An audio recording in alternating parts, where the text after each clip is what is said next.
Hi everyone, welcome back to the channel. Today, we are talking about making your code cleaner and faster.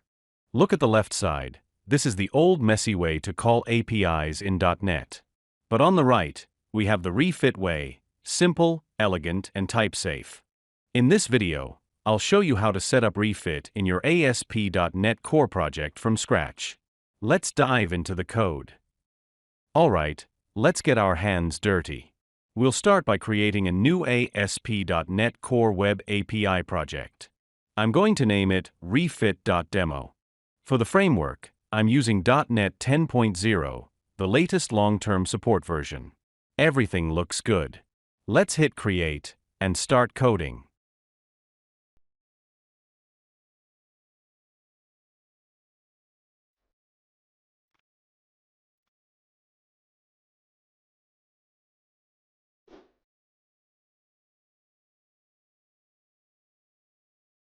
First, let's create our data model. I'm going to define a simple user record to represent the data we'll get from the API. Using a record here makes our code much cleaner. It will include an ID, name, username, and email. Just one line, and we are ready. Now, it's time to install the magic tool. Let's open the NuGet package manager and search for Refit. You'll see a few options, but we want refit.HttpClientFactory. This version is perfect for ASP.NET Core because it integrates seamlessly with a built-in dependency injection.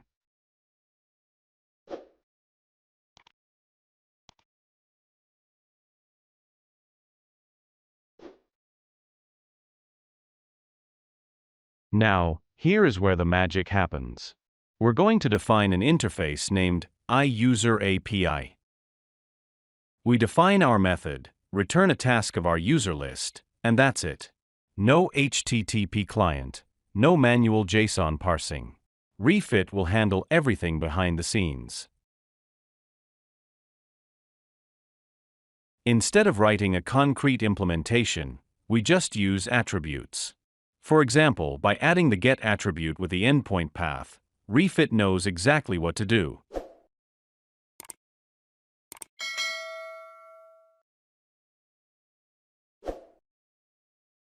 We can also pass parameters easily. Notice how I use the curly braces in the get attribute? Refit will automatically map this ID parameter into our URL. It's that simple.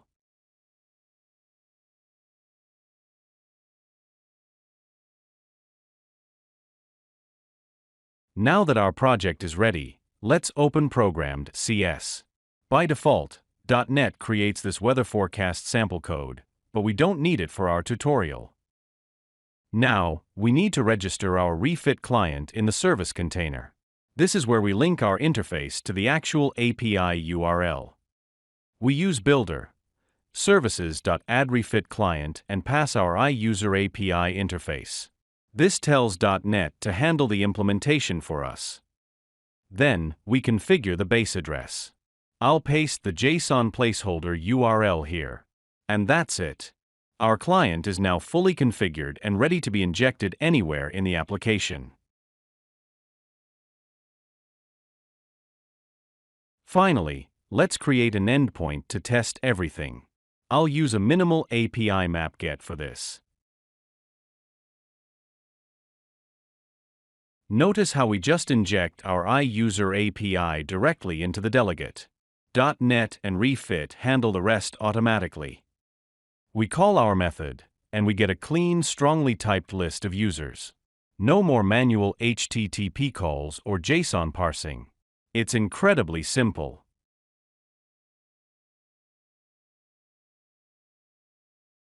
Now, let's run the application.